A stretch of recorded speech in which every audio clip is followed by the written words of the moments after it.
114년 차를 달리고 있으며 세계에서 가장 오래되고 규모가 큰 기술 기업 중 하나로 인터내셔널 비즈니스 머신스라는 약자로 IBM이라고 합니다. 이 회사의 주된 사업은 AI 솔루션 그리고 기술 컨설팅, 인공지능 및 데이터 인프라 분야를 다루면서 우리가 흔히 알고 있는 ATM기의 혁신을 담당한 대기업입니다. 해외 인재 관리 시스템을 정밀하게 관리하는 이런 연구기관에서는 특별히 이 기업이 지속적으로 글로벌 확산성을 가질 수 있었던 큰 이유에 대해서 이유 중에 하나를 멘토링 제도라고 발표했습니다. 멘토링 제도가 무엇입니까? 더 많은 경험이나 지식을 가진 멘토가 특정 분야에서 덜 경험이 많은 사람, 멘티를 지도하고 조언함으로써 경험과 공유를 통해서 성장을 위한 관계를 멘토링 제도라고 합니다. 실제로 이 기업은 CEO부터 신입 사원까지 상시 피드백과 또 멘토링 제도를 통해서 탁월한 인재 개발을 효과적으로 보여주고 있으며, 그렇다 보니까 다른 기업들에 비해서 직원 만족도가 약 70%가량 비율로 높고 이직률은 마이너스 20%의 낮은 수치를 보여주고 있다고 합니다. 물론 해외뿐만이 아니라 국내에서도 많은 기업들이 멘티 제도를 운영함으로써 조직 적응력과 문제 해결력, 팀워크 또는 직무 수행 능력 향상을 보여주는 사례들이 많이 나타납니다. 오늘 본문에서 나타난 바울과 고린도 교회 성도들도 탁월한 멘토 멘티의 관계를 가지고 있는 것 같습니다. 바울이 고린도 교회를 떠나 에베소에 있을 때 고린도 교회 성도들은 바울에게 찾아와서 고린도 교회의 소식을 전합니다. 이때 바울은 이들을 위로하는 모습들이 나오는데, 이는 형식적인 위로가 아니라 더 많은 경험이나 지식을 가진 사람, 멘토가 특정 분야에 덜 경험이 많은 멘티를 지도하고 있는 조언과 같았습니다. 그렇다면 바울은 도대체 어떠한 경험을 했기에 이들에게 하나님의 자비와 위로를 전할 수 있었던 것일까요? 바울의 전도 여행은 처음부터 끝까지 고난의 연속이었습니다. 유대인들은 바울을 배신자라고 생각하여 죽이려고까지 하였고, 또 마땅한 교통수단이 없었던 때라 바울은 모든 여정을 걸어서 이동했습니다. 수시로 감옥에 투옥되기도 하였고 구타와 매맞음을 당하기도 하였고, 이 과정에서 몸이 망가져 남은 여생을 간질과 또 수전증 등과 같은 질병을 달고 살 수밖에 없었습니다. 말씀을 전할 때에는 특히 바울은 예수님과 함께 있었던 경험이 없을 뿐더러 이전에 교회를 완전하게 핍박하던 자였기 때문에 가는 곳마다 자신의 사도권을 변호해야만 했습니다. 바울의 말씀을 전하던 장소는 언제나 유대인들이 예배하고 있는 회당에 찾아가 동족인 유대인들에게 먼저 복음을 전했습니다. 그 이유는 로마서 9장 3절에 나와 있듯 먼저 자신의 동족인 유대인부터 참 진리를 알았으면 하는 마음이었을 것입니다. 이때 바울의 복음을 들은 유대인들은 두 가지 반응이 나타나는데요. 하나는 복음을 믿고 개종한 유대인들이 있었고, 또 하나는 복음을 받아들이지 못하는 유대인들이 있었습니다. 대다수의 유대인들은 사실 복음을 받아들이지 못하고 이때 당시 바울을 핍박했습니다. 왜냐하면 바울이 전하는 이러한 복음의 내용이 유대교와 전혀 맞지 않았기 때문입니다. 유대교인들은 하나님은 한 분이기 때문에 예수 그리스도는 하나님이라고 생각하지 않았습니다. 또한 구원을 얻기 위해서는 할례를 비롯한 율법을 준수해야 한다라고 생각했습니다. 하지만 바울이 전했던 예수 그리스도는 어떠한 분이셨습니까? 참 하나님이시며 구원을 예수 그리스도를 믿는 마음으로 얻는 것이지 할례나 구약의 율법이 구원을 얻는데 필요한 조건이 아니다라는 사실을 전했습니다. 유대 사회에서는 이러한 사실을 신석 모독죄에 해당한다고 보았으며 바울을 즉시 사형에 처해야 한다라고 주장을 했습니다. 이러한 상황 속에서 바울은 중요한 진리 하나를 깨닫습니다. 그것은 하나님의 자녀 또는 하나님의 사역자가 고통과 고난으로 인해서 겪는 이러한 약함과 핍박과 고난들은 그리스도의 고난과 죽음에 참여하는 것이며, 특히 약함 안에 있을 때 그리스도의 강함이 드러난다라는 사실이었습니다. 고린도 후서는 바울의 이와 같은 깨달음이 전 장에 걸쳐서 풍부하게 나타나며 장기간의 환난과 고난 속에서의 하나님의 일을 감당해야 한다는 점을 강조합니다. 오늘날 많은 성도들은 복음이 번영과 성공 그리고 강함을 가져다 준다라고 생각합니다. 하지만 고린도 후서는 강함의 복음이 아니라 약함의 복음을 제시하고 있습니다. 그렇기 때문에 이 세상에 살아가면서 고통이 없을 것이라고 말하지 않습니다. 오히려 고난과 약함 속에서 하나님의 능력과 은혜가 나타난다라는 점을 강조합니다. 또한 고린도 후서는 하나님의 능력이 어떻게 인간의 연약함을 통해서 드러나는지, 물질적으로도 풍요롭지 않은데 어떻게 영적인 풍부함이 나타나는지를 보여줍니다. 이것은 오늘날 연약하고 의에 목마른 성도들에게 힘과 위로와 소망을 안겨주며 끝까지 하나님의 나라를 위한 사역을 감당할 수 있도록 격려해 줍니다. 따라서 앞으로 오후 예배 시에 다룰 고린도 후서에 나타난 바울의 고백을 통해서 약할 때 강함 되시는 그리스도의 능력을 깨닫고 힘과 위로를 얻어 그리스도의 자녀로서 하나님의 사역을 감당해 나가는 귀한 성도들 되기를 소망합니다. 유대인들의 핍박과 또한 반발은 고린도 지역에서도 예외가 아니었습니다. 이 때문에 고린도 내에서는 큰 소동이 일어났고 더 이상 바울은 이곳에서 복음을 전할 수 없다고 판단해서 고린도를 떠나 에베소로 갑니다. 그리고 에베소에서 마게도냐 지방에 있을 때 고린도에 있는 성도들이 바울에게 찾아와서 고린도 교회의 소식을 전했습니다. 이 소식을 들은 바울은 고린도 교회에 편지를 쓰는데 그 내용이 바로 고린도 후서의 내용입니다. 그래서 1절을 보면 바울이 앞선 배경 설명에서 들었듯 어느 곳에서든지 자신의 사도권을 변호해야 한다고 했습니다. 그랬던 것처럼 1절은 자신의 사도권을 증명하기 위해서 자기가 하나님의 뜻으로 말미암아 그리스도 예수된 바울이라고 소개합니다. 즉 자신은 지금 하나님의 주권적인 뜻으로 모든 사역을 감당하고 있다라는 사실을 드러내는 것이죠. 그리고 수신자를 고린도에 있는 하나님의 교회라고 부릅니다. 에베소에 있을 때 바울의 복음을 듣고 믿었던 고린도 교회 성도들이 마게도냐를 방문하면서 고린도 교회 소식을 전했는데, 이 소식이 무언가 하니 바울이 떠난 이후에 교회 안에서는 많은 파벌이 생겼다라는 것입니다. 그리고 수많은 문제들이 생겼다라는 것이죠. 근친상과 같은 부패한 성적 관행들이 있었고, 우상 제물을 먹을 뿐만이 아니라 부주의하게 성전 제사에 참여하는 것과 같은 경솔한 행동들도 있었고 거짓 사도들도 많았다라는 것입니다. 그런데 그럼에도 불구하고 바울은 이 고린도 교회를 하나님의 교회라고 부르는 것에 대해서 전혀 주저하지 않는 모습을 보입니다. 왜냐하면 교회의 교회됨은 성도들의 부도덕적인 선행 여부에 있는 것이 아니라 십자가 위에서 우리를 대신하여 죽으시고 부활하신 예수 그리스도의 죽음과 부활에 전적으로 근거하고 있기 때문이라는 사실을 알았기 때문입니다. 또 다른 수신자를 보면은 아가야에 있는 모든 성도들에게 보냈다고 합니다.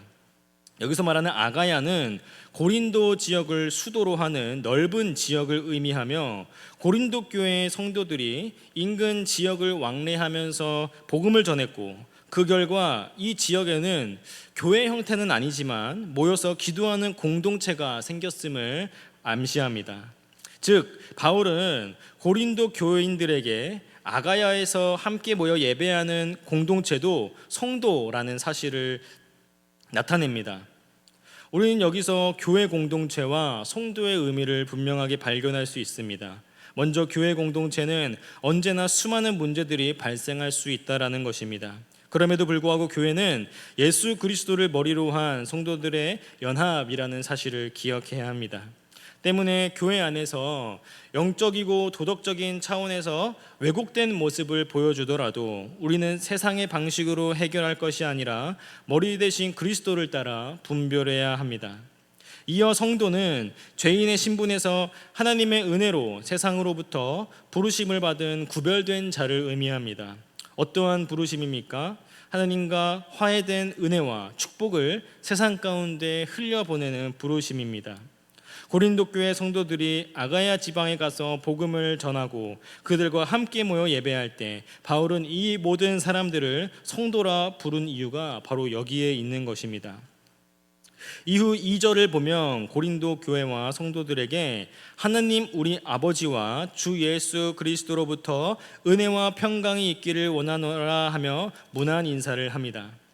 보통 유대인들 사이에서는 통용되던 인사가 있었습니다. 그 인사는 카이레인이라는 단어로 행운을 빕니다 라는 말이었습니다. 우리도 친한 사람들과 헤어지거나 인사를 할 때 이렇게 이야기하죠. 연락할게, 또 밥 먹자, 이렇게 인사를 하죠. 그러나 우리가 그렇게 친한 사람과 헤어지고 나서 연락을 바로 합니까? 밥 약속을 바로 잡습니까? 그렇지 않죠. 마치 카이레인이라는 이 단어도 이러한 의미입니다. 형식적인 말에 지나지 않았다라는 거죠. 그러나 바울은 이렇게 인사하지 않고 어떻게 인사합니까? 은혜와 평강이 있기를 원한다라고 인사를 합니다. 왜 이렇게 인사를 했을까요? 현재 고린도 교회에는 수많은 문제들로 인해서 성도들이 고통을 받고 혼란을 겪고 있는 상황이었습니다. 이에 인간적인 마음으로 이것을 해결할 것이 아니라 너희들은 그리스도의 값없는 은혜를 받은 자로서 하나님 우리 아버지와 주 예수 그리스도로부터 은혜와 평강이 있는 자들이라는 점을 기억하여 그 정체성을 잃지 말라는 권고의 말이 포함되어 있는 것입니다. 더 나아가서 은혜와 평강은 성부 하나님이 성자신 예수 그리스도를 통하여 우리에게 주시는 축복이라는 점을 보았을 때 바울은 모든 성도들이 이러한 축복을 누리기를 원한다라는 간절함이 담겨 있다라는 점을 우리는 발견할 수 있습니다. 1, 2절에서 문안 인사를 전한 후 3절에서 7절까지는 바울은 고린도 교회의 성도들을 칭찬하고 격려합니다.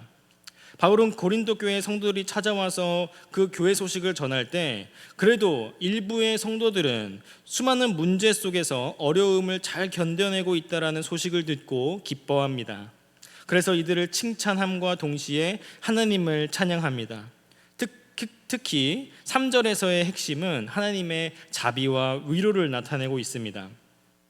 고린도 교회 안에 바울이 전한 복음으로 인해서 개종한 유대인들은 일부였기에 어려움을 감당해내기는 오늘날의 교회에서 벌어지는 일들과는 차원이 달랐을 것입니다. 우리는 교회 안에서 부도덕한 일들이 조금만 생겨나도 믿음이 연약한 성도들은 상처받고 떠나기 마련인데 이곳은 거짓 사도들로 인한 혼란과 부패한 성적 관행 등 여러 어려움들이 있었기 때문에 일부의 믿음을 지키고 있는 성도들은 복음의 그 정체성을 온전히 유지하기가 매우 어려웠을 것입니다. 때문에 바울은 성도들이 이 어려움을 잘 견뎌낸 이유는 바로 하나님의 자비와 위로가 있었음을 먼저 감사와 찬양으로 고백하고 있는 것입니다. 그렇다면 하나님의 자비와 위로는 언제 임하는 것입니까? 4절에 보면 이렇게 나타납니다. 우리의 모든 환난 중에서 우리를 위로하사. 우리가 모든 환난을 겪고 있을 때 하나님의 자비와 위로가 임한다라는 사실입니다. 여기서 말하는 모든 환난은 신앙생활을 하는 모든 과정에서 겪는 어려움을 말합니다. 우리는 환난과 고난을 겪으면 하나님이 빨리 이 상황을 해결해서 끝내주시기를 바라지만 오히려 하나님은 그 환난과 고난 가운데 들어오셔서 환난을 잘 견디도록 위로를 해주신다라는 것입니다. 이러한 사실은 바울의 전도 여정을 봐도 충분히 알 수 있는 부분입니다. 그렇다면 왜 하나님은 환난 중에서 꺼내주시지 아니하고 그 고난을 바로 끝내주시지 아니하고 환난을 이기게 하시는가? 그것은 환난 중에 있는 자들을 능히 위로하시기 위함입니다. 우리는 자신이 직접 고난을 받는 직접적인 체험이 있을 때 비로소 고난 속에 있는 다른 사람을 이해하고 공감하며 효율적으로 독려할 수 있습니다. 그래서 예수님이 우리에게 주시는 위로가 우리에게 힘이 되는 이유가 무엇입니까? 예수님이 그 길을 이미 걸으셨기 때문입니다. 이에 히브리서 기자는 이렇게 고백합니다. 히브리서 2장 18절 말씀 보면 그가 시험을 받아 고난을 당하셨은즉 시험을 받는 자들을 능히 도울 수 있느니라. 따라서 우리의 고난은 단순히 괴롭게 하기 위함이 아니고 이러한 경험을 통해서 성도들이 하나님의 나라의 사역을 효율적으로 수행할 수 있게 하기 위한 하나님의 계획임을 기억해야 합니다. 하나님이 직접 우리를 위로해 주시는 것도 필요하고 또 중요하지만 특히 하나님은 사람을 통해서 간접적으로 주시는 독려도 필요하기에 바로 성도의 교제가 중요한 것이죠. 다시 언급하지만 우리의 환난이 그리스도로 말미암아 위로가 되는 이유는 그리스도가 그 길을 이미 걸었기 때문입니다. 이러한 사실을 바울은 5절에서 이렇게 언급합니다. 그리스도의 고난이 우리에게 넘친 것 같이 우리가 받는 위로도 그리스도로 말미암아 넘치느니라. 그래서 바울은 이러한 원리를 고린도 교회 성도들과 자신과의 관계로 바로 적용을 합니다. 6절 말씀 볼까요? 우리가 환난 당하는 것도 너희가 위로와 구원을 받게 하려는 것이요 우리가 위로를 받는 것도 너희가 위로를 받게 하려는 것이니 이 위로가 너희 속에 역사하여 우리가 받는 것 같은 고난을 너희도 견디게 하느니라. 즉 바울 자신도 고난 속에서 받은 위로가 있었는데 너희들도 하나님의 동료와 위로 속에서 견딜 수 있다라는 것입니다. 바울은 고린도 교회 성도들이 현재 고난을 피하지 않고 고난에 참여할 뿐 아니라 하나님 안에서 자비와 위로를 받고 있다라고 판단하고 있습니다. 그래서 바울이 볼 때는 이 성도들이 받고 있는 연단과 고난이 결코 헛되지 않으며 오히려 이것이 소망이 될 것이라는 것을 확신합니다. 그래서 7절에서는 이렇게 고백하죠. 너희를 위한 우리의 소망이 견고함은 너희가 고난에 참여한 자가 된 것 같이 위로에도 그러할 줄 알미라. 고난 속에서 바울은 하나님의 지속적인 보호와 위로를 경험했고 그 경험을 가지고 고난받는 성도들을 위로함으로써 참된 공동체 안에서의 위로를 경험할 수 있었습니다. 이로 보았을 때 고난은 하나님의 사명을 감당하기 위해 꼭 필요한 선물이 되며 이 선물을 통해서 하나님이 주신 고난의 의미를 분명하게 알 수 있게 된다라는 것이죠. 말씀을 맺겠습니다. 축구를 하다 보면 이곳저곳이 아프기 마련입니다. 저도 20대 때는 절대 안 다치고 절대 안 아플 줄 알았는데 30대가 되면서 이제는 쉽게 아프고 쉽게 아픈 곳이 다치는 곳이 생겨납니다. 그런데 이 축구를 하는 사람들끼리 얘기하다 보면 참으로 신기한 것 중에 있는데 꼭 아픈 곳이 정해져 있는 것처럼 다들 같은 증상을 겪고 있는다라는 것입니다. 그래서 오히려 어떨 때는 병원에 가는 것보다 아파본 사람한테 물어보는 게 더 빠르고 간결한 해결책이 되기도 하고 오히려 그것이 위로가 되기도 합니다. 그럴 때마다 공통적으로 하는 말이 무엇이냐면 아파도 병원에 가서 치료를 받아야 빨리 회복할 수 있다는 것입니다. 특히 제일 아픈 것이 무엇입니까? 물리치료 받을 때 충격파 같은 거죠. 그런 걸 해야 빨리 낫는다라는 거예요.